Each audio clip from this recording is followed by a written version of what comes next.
India abstained from voting in the UN General Assembly resolution that called for an immediate humanitarian truce in the Israel-Hamas war. Explaining their decision to abstain, India said that the resolution did not mention Hamas terrorist attack and that the UN needs to send a clear message against terror.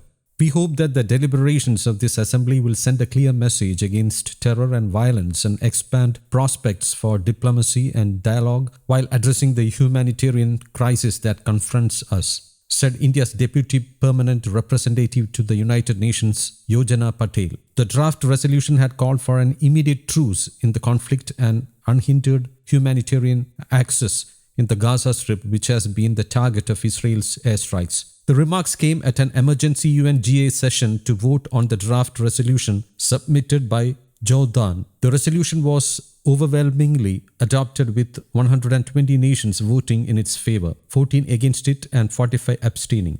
Besides India, countries that abstained included Australia, Canada, Germany, Japan, Ukraine and the UK. India instead lent support to an amendment proposed by Canada seeking condemnation of Hamas and the terror attacks carried out in Israel.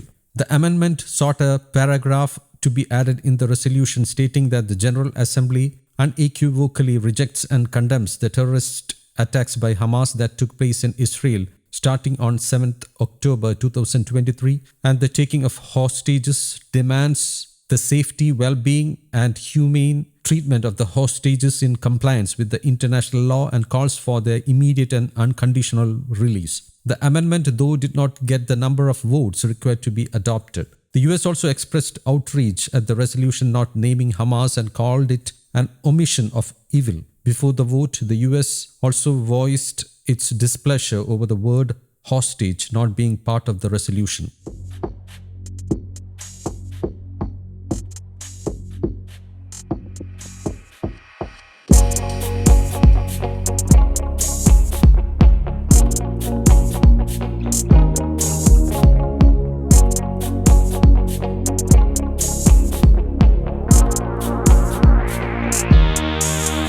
In a world where differences and disputes should be resolved by dialogue, this august body should be deeply concerned at recourse to violence. That too, when it happens on a scale and intensity that is an affront to basic human values. Violence as a means to achieve political objectives damages indiscriminately and does not pave the way for any durable solutions. The terror attacks in Israel on 7th October were shocking and deserve condemnation.